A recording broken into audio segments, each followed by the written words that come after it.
Up Awareness bersama Master Trainer The Seven Awareness, Nanang Kosim Yusuf. 98.5 FM Up Radio The Mini Station. Assalamualaikum warahmatullahi wabarakatuh. Selamat pagi Upmania. Apa kabar Anda? Kembali lagi di hari yang penuh dengan berkah. Hari Jumat ini saya Santi Rosalia hadir kembali dalam Up Awareness. Seperti biasa kita akan belajar bersama-sama dengan guru kita Bapak Nanang Kosim Yusuf Pak Nakoy untuk belajar menjadi manusia di atas rata-rata. Dan Anda bisa bergabung tentu saja melalui nomor line WhatsApp kami di 0878 33 300 400 atau juga melalui chat langsung di Radio SMG dan @nakoy ya, karena siaran ini bisa Anda simak juga melalui Instagram Live @apradio SMG dan juga @nakoy, dan Anda juga bisa mendengarkan lewat live streaming kami di apradio.id. Langsung saja kita jumpai guru kita Pak Nakoy yang sudah ada di ujung Instagram @nakoy. Assalamualaikum warahmatullahi wabarakatuh. Selamat siang Pak Nakoy. Siang, waalaikumsalam warahmatullahi wabarakatuh, Mas Santi. Apa kabar Pak? Alhamdulillah, great. Alhamdulillah, great.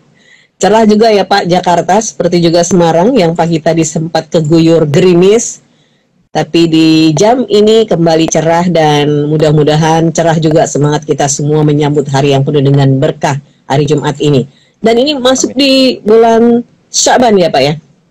Iya, tak terasa ya? Tidak terasa.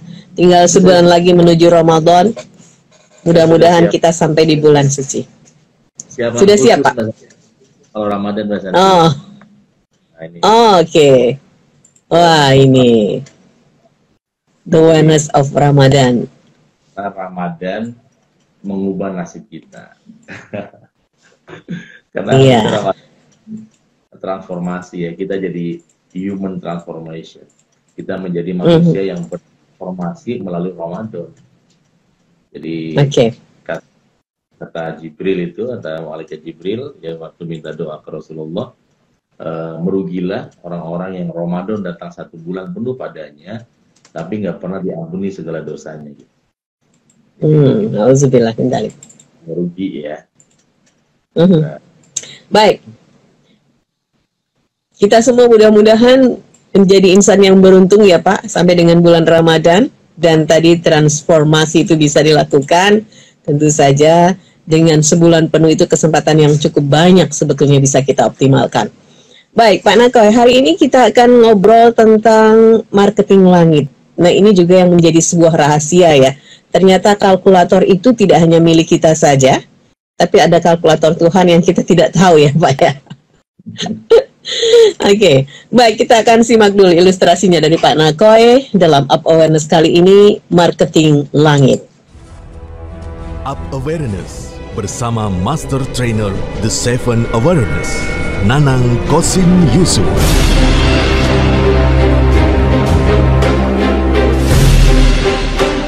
Marketing langit.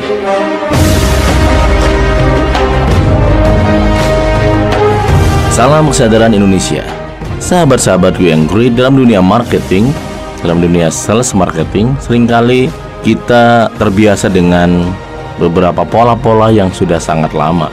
Saya masih ingat dulu pada saat menjadi seorang marketing, tentu saja kita mesti menyusun target, prospek, presentasi, follow up, closing, dan seterusnya, dan diulang-ulang terus dan diulang-ulang terus. Tidak ada yang salah dalam hal itu, karena itu bagian dari pola sukses sahabatku yang great. Yang ingin saya bahas adalah bagaimana kita memiliki satu pola baru dalam manajemen langit.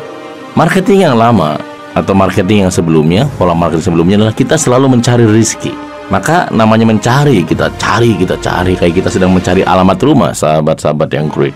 Seringkali ketemu dan beberapa nggak ketemu juga kan.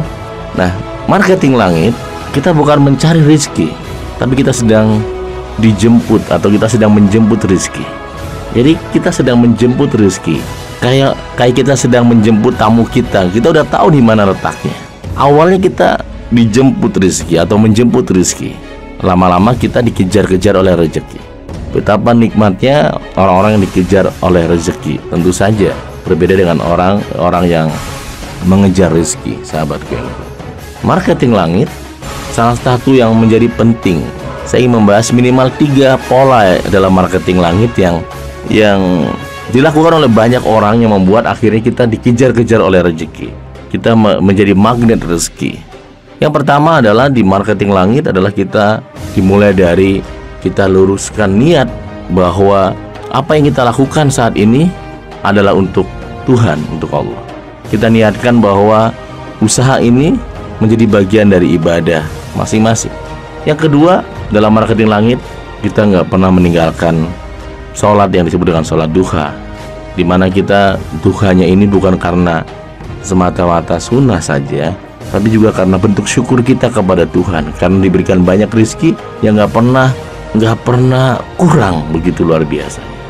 Yang ketiga adalah mereka yang berhasil menjadikan marketing langit adalah mereka juga nggak pernah putus dari sholat malamnya. Dia mau bangun tengah malam, dia luangkan waktu 1 jam, menikmati keheningan, mendengar suasana yang hening, menemukan kebenaran kembali tentang keheningan itu. Kalau dalam buku saya adalah silent, ketenangan, silent, keheningan. Mereka yang berhasil menjadikan sholat malam sebagai kebiasaan dan akan punya banyak ide-ide segar pada saat pagi nanti dia akan bekerja, sahabat-sahabatku yang mulia. Dan yang berikutnya adalah mereka yang berhasil membuat marketing langit adalah memuliakan orang tua, terutama sang ibu. Memuliakan orang tua atau ibu, memuliakan istri, memuliakan anak-anaknya adalah bagian dari marketing langit. Buat mereka yang berhasil memuliakan ibunya, saya percaya bahwa dia akan dikejar oleh rezekinya. Buat mereka yang kemudian sebaliknya, buat mereka yang kemudian selalu menomorduakan sang ibu, mama, umi, seringkali kita mengejar-ngejar rezeki.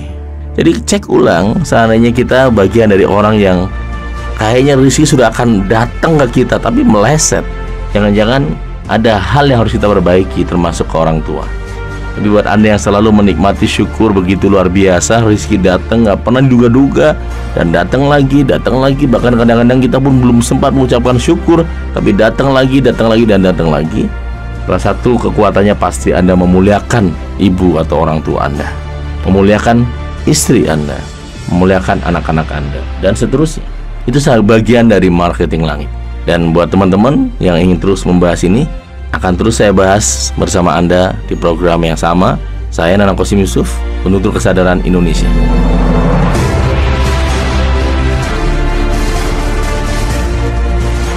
Ya, itu tadi marketing langit.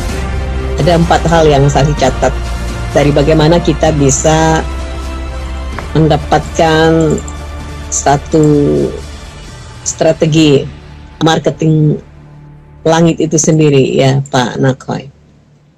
Luruskan niat, kemudian sholat duha, sholat malam, dan memuliakan orang tua dan keluarga. Nah, ini mungkin banyak sekali pengalaman-pengalaman yang terjadi dengan Pak Nakoy, ya, sehingga ini bisa menjadi salah satu tulisan dalam The Seven Awareness. Ya, terima kasih Mbak Santi. Nantinya marketing langit ini menjadi buku saya dengan judul Religiopreneur, Mbak Santi. Religiopreneur. Jadi kita nggak cukup sebatas entrepreneur, tapi religiopreneur. Di bahwa entrepreneurship itu memang harus connecting kepada pemilik rezeki. Kalau entrepreneur kan yang di riset adalah survei market, ya. Market survei pasar, ya, pelanggan, customer gitu ya Mbak Santi, produknya gitu ya. Yeah. Jadi kemudian kalau di religiopreneur yang disurvei adalah pemilik market. Nah ini kan menarik ya. Kita harus mensurvei atau membuat diagnosa atau melakukan observasi lebih dekat kepada pemilik rezeki. Ini yang kemudian kalau dalam Al-Quran orang-orang yang dia surveinya betul mendekati pemilik rezeki, dia la takhaf wa la tahzan. Dia nggak takut dan nggak sedih. Nah ini dua penyakit ini, penyakit sedih dan takut ini kan dialami oleh pengusaha-pengusaha, termasuk UMKM, termasuk orang-orang yang sedang usaha situasi pandemi ini. Tapi ada orang-orang situasi yang betul-betul nggak jelas, situasi yang drop income, sesuatu yang down bisnis, tapi dia malah yang dia dapetin kalau dalam Al-Quran adalah wa'absiru bil jannah. Dia dapetin malah kebahagiaan. Kebahagiaan dalam dia bisa mengambil hal-hal kecil yang menjadikan surga dalam rumah tangga. Hal-hal kecil yang bisa menjadikan surga dalam bisnis. Hal-hal kecil yang membuat dia menemukan surga dalam beraktivitas. Bukan harus big miracle gitu Mas Santi, atau peristiwa yang besar. Hal-hal simple, hal-hal yang sederhana.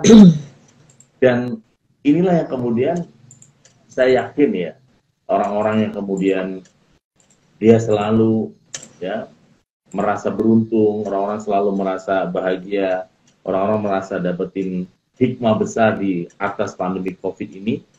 Nah, ini orang-orang yang memang dijaga oleh Tuhan hatinya, tidak terkerangkeng oleh dua penyakit manusia modern, adalah perasaan takut, yang kedua perasaan sedih. Ini dua hal ini yang sering muncul sekali, Mas. Dan ini kalau bayangkan ya, orang kadang-kadang di Amerika sendiri, waktu awal-awal pandemi COVID itu takut, perasaan takut itu yang diserbu adalah pistol, senjata. Karena kalau nanti ada resesi, yang punya pistol yang akan menguasai makanan. Kemudian di India waktu itu adalah minuman keras, ya, yang karena lockdown itu minum yang dicari misalnya. Ya, di Wuhan juga sama.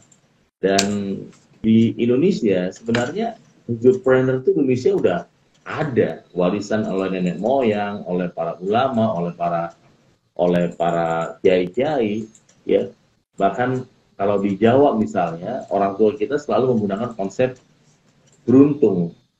Kalau jatuhnya kaki, bilangnya untung baru kaki, ke tangannya enggak, Mas Santi. Kalau tangannya kaki, tangannya masih enggak. Ya, kalau anaknya dari Jakarta nggak bawa duit, bilangnya apa? Untung, yang penting kamu selamat, masalah rezeki nanti cari lagi. Ini kan konsep yang menjadi inspirasi untuk dunia, gitu. Religiopreneur ini. Jadi orang-orang yang kemudian mulai memahami bahwa dalam rezeki itu kan memang ada dua pola tadi. Satu, kita mengejar-ngejar rezeki, satu dikejar-kejar rezeki.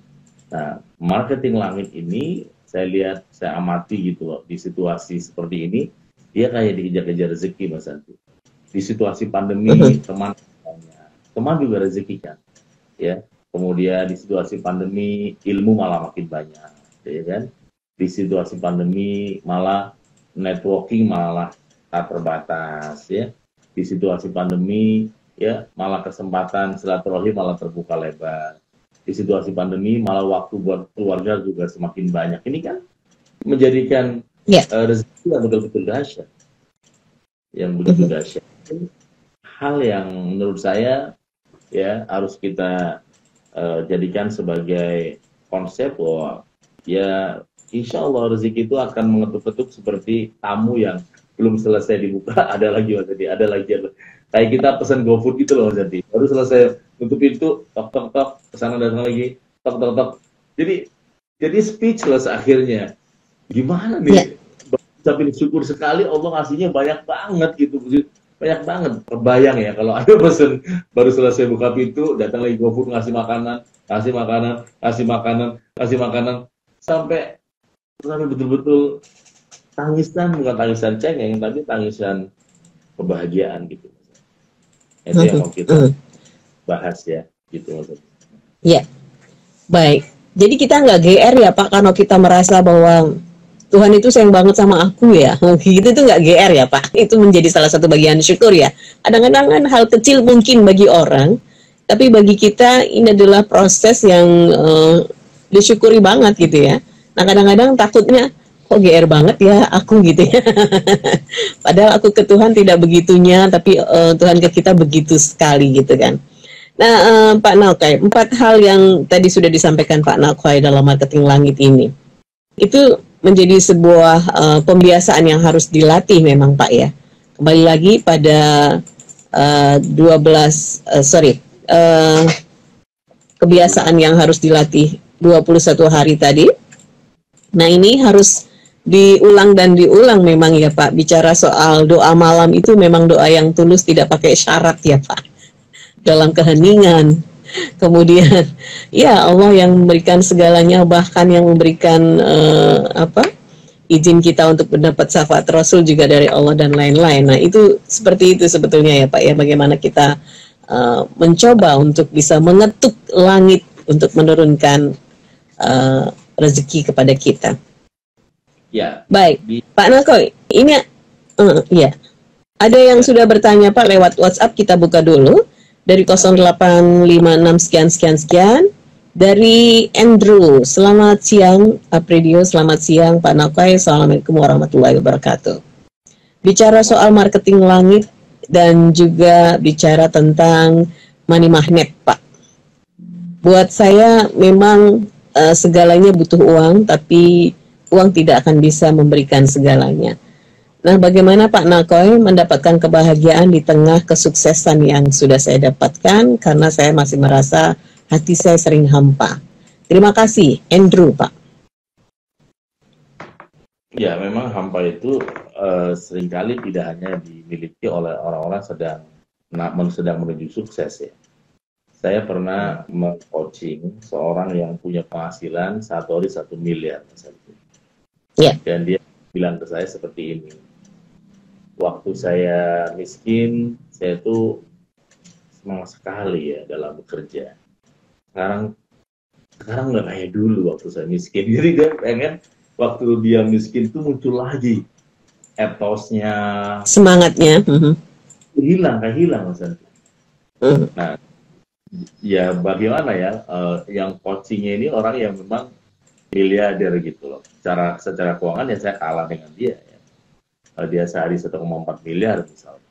Dan saya datang ke peternakannya di Pekanbaru, ngobrol, dan kemudian saya bilang kepada beliau bahwa salah satu kalau dulu Bapak motivasinya adalah keluarga ya. Apakah itu adalah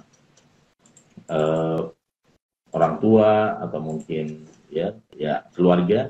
Sekarang waktunya Bapak punya motivasi untuk kepada orang banyak, humanity.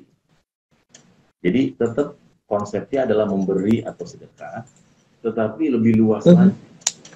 Dan ketika dia kemudian point of view dia rubah bahwa sekarang kalau saya buka usaha pabrik, berpikirnya berapa ribu sih pegawai yang bisa saya tampung. Semakin banyak perusahaan bisa menampung banyak orang, itu membuat dia semangat gitu Mas. Dan ternyata di setiap kota besar, orang-orang susah pun ternyata banyak. Nah itu ternyata melahirkan motivasi baru buat dia. Sekarang semangat itu kayak waktu dia miskin. Tetapi nggak harus miskin beneran. Tapi semangat itu sudah muncul lagi pada saat dia mulai memuliakan banyak orang, menyenangkan banyak orang. Oleh karena itu di buku saya, Ekonomi Sebesar Bisa, ada semacam guyonan gitu ya.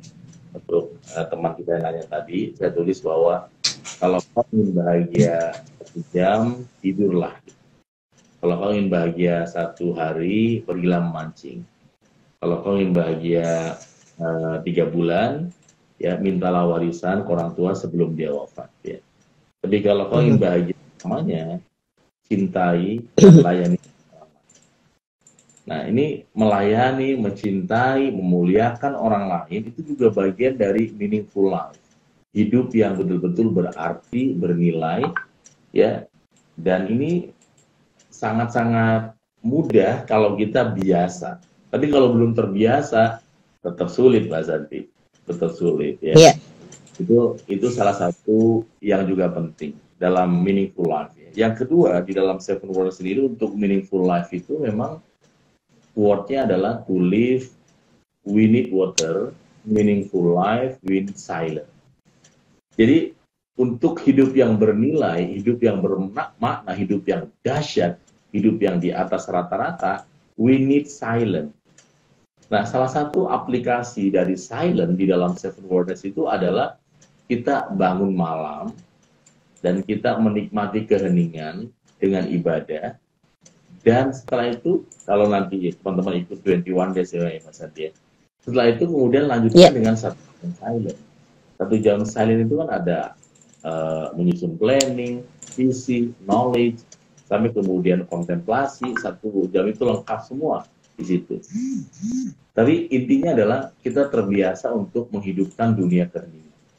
Pada saat orang sedang pules, Anda malah bangun, Anda malah sholat malam, Anda malah menyusun planning, Anda malah tulis buku, Anda malah menghafal, Anda malah membaca. Jam-jam hening itu rahasianya manusia-manusia di atas rata. Iya.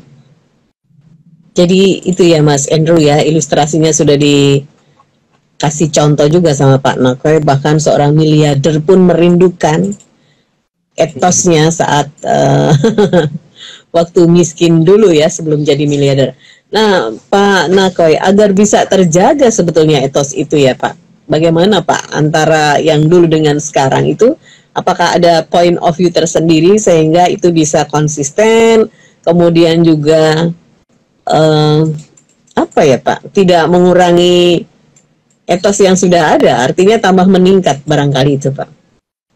Ya, di Seven Wonders sendiri yang kita akan ada pelatihannya minggu depan nih Mbak Santi, Jumat Sabtu minggu depan.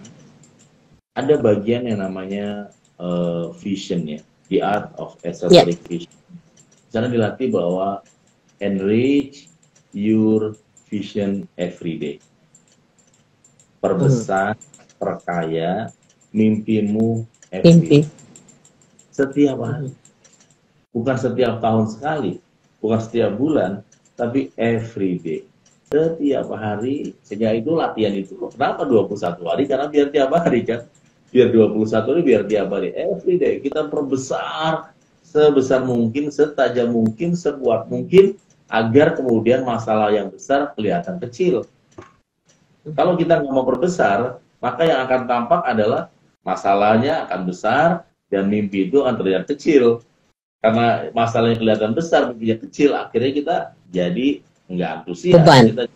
Kita jadi sangat, kita jadi merasa mentok, sudah nggak ada jalannya, sudah nggak ada pilihan. Tapi kalau kita perbesar terus visi-visi kita, mimpi-mimpi kita, walaupun ada masalah di depan, kita lihat bahwa oh memang ada masalah sih, memang ada beban sih, tapi di belakang itu ya ada impian yang sangat besar.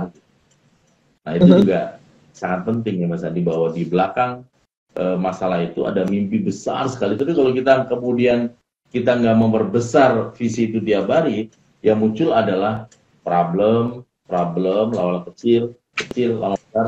Karena besar banget, akhirnya nutupin yang namanya ya di mimpi kita.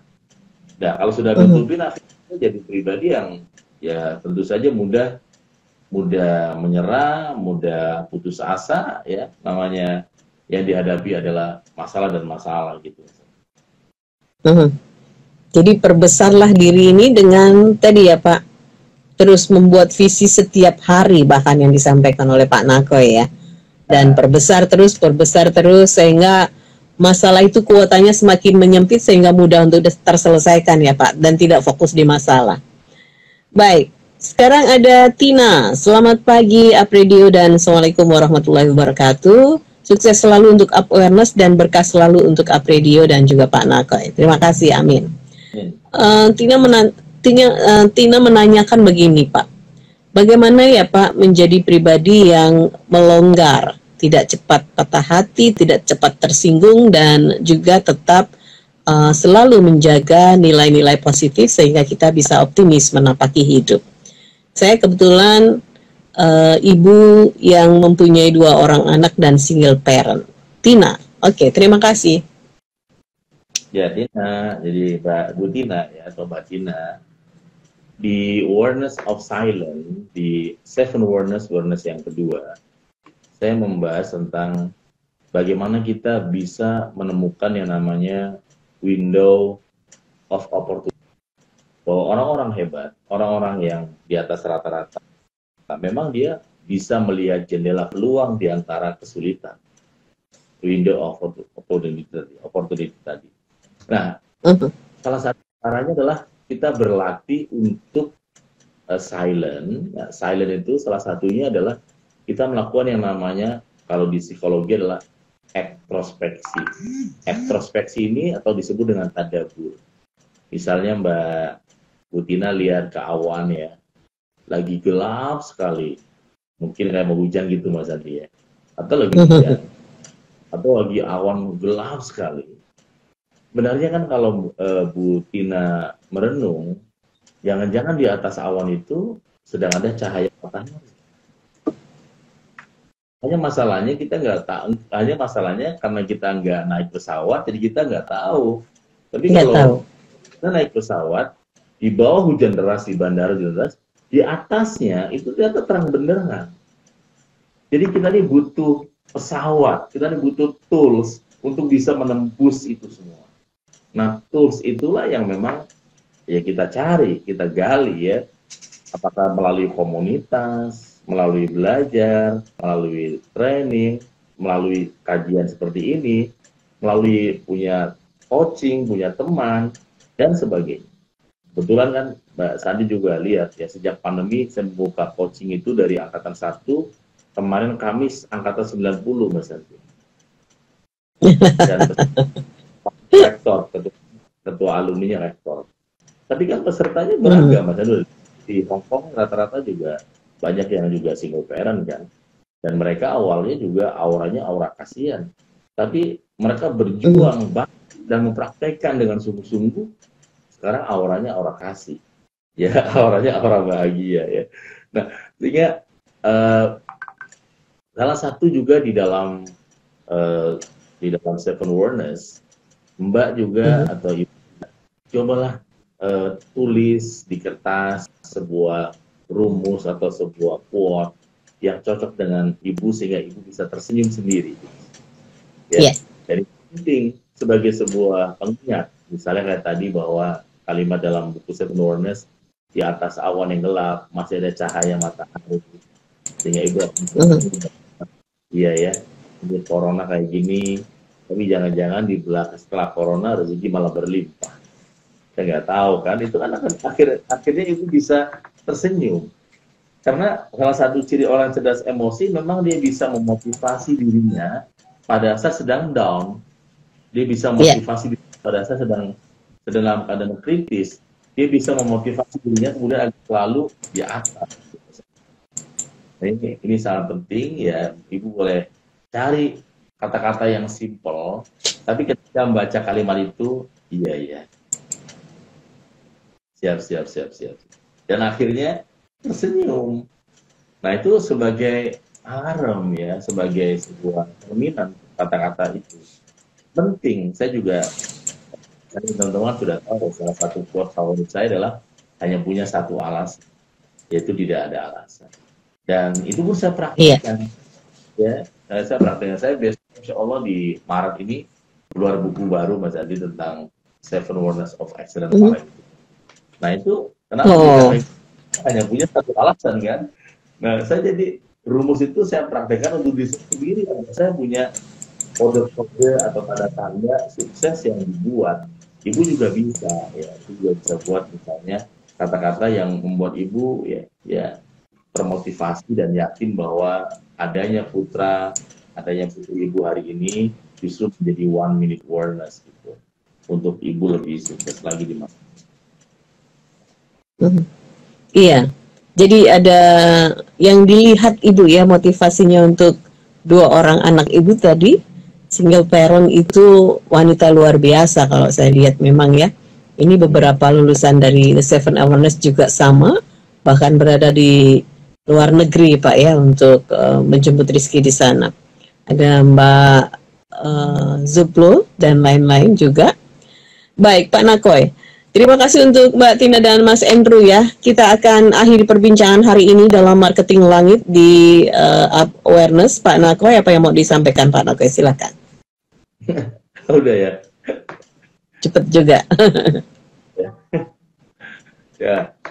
Jadi ada ungkapan ya Mbak Santi bahwa ini sepertinya memang cara pandang kita harus digeser sedikit. Kalau selama ini yang kita lihat adalah pintu bumi, ternyata dikunci, di lockdown, diikat, dilarang, dengan berbagai syarat-syarat yang rumit. tapi sebenarnya kan pintu-pintu langit terbuka lebar. Bahkan lebarnya itu Ramadan. Jadi kalau Ramadan itu memang ya futihat jannah, gitu. Dibukalah pintu-pintu surga.